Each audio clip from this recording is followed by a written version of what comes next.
जय भीम जय मूल्यवासी साथियों। आज एक मन में प्रश्न आया तो आप लोग से मैं शेयर करना चाहता हूँ कि क्या 90% बहुजन मूल निवासी ये समझ पाते हैं कि गुलामी किसे कहते हैं, हम कैसे गुलाम हैं, क्या ये समझ पा रहे हैं? तो मैं उन्हें बताना चाहता हूँ कि जब आपका अधिकार का हनन हो रहा हो, जब आपके देश में ही आप पर फर्जी मुकदमा चल रहा हो, जब आपके अपने ही देश में बुरा हाल हो, बेरोजगारी चरम सीमा पर हो, देश लूटा जा रहा हो और चोर और बेईमान गद्दी पर बैठा हुआ हो और लोग उसके तलवे चाट रहे हो और आम जनता भूखे हाल, फटे हाल, बेरोजगार, शिक्षा महंगा हो करते जा रहा हो, देश को सारी संपत्ति को प्राइवेटेशन किया जा रहा हो, तो इसी चीज को हम गुलामी कहते हैं। जब आप अपने स्कूल और कॉलेज में आपके लिए कोई कानून बनता हो, अब आपके हित के लिए भी सरकार खड़ा नहीं होती है या न्यायालय खड़ा नहीं होती है।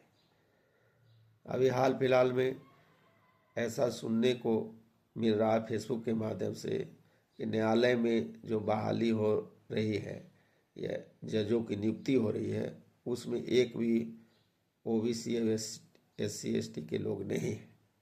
यहाँ के मूल निवासियों का एक भी सीट पर नहीं रखा गया है।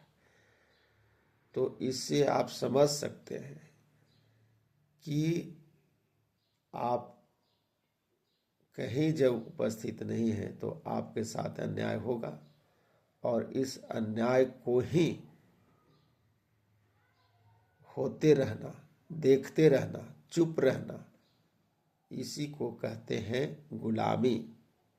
और गुलामी कोई ऐसा कटोरा नहीं है कि आपके माथे पर रखा हुआ रहेगा। गुलामी समझने की चीज है, महसूस करने की चीज है।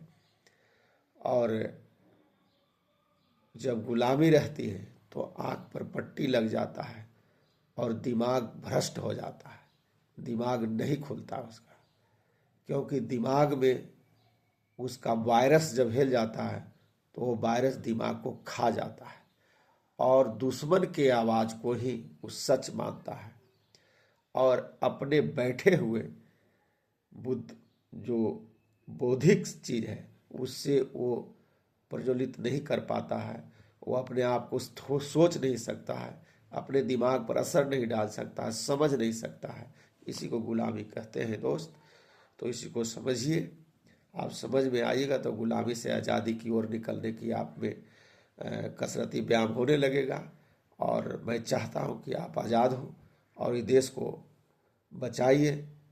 चाइना बगल में आगे निकल रहा है, बांग्लादेश, बर्मा, नेपाल, ये सब अपने वहाँ के देशवासियों ने अपना देश को संभाल लिया है और एक अच्छे पोजीशन में ले जाने की हुंकार भर दिया है। तो यहाँ से आम जनताओं से अपील है, आम यहाँ के मूल निवासी जिसका देश है, उससे ये अपील मैं करता हूँ कि जागिए, उठिए, समझिए, अपनी बहू बेटियों की इज्जत प्रतिष्ठा और अपने बच्चे के भविष्य को संभालने में अपना योगदान दें।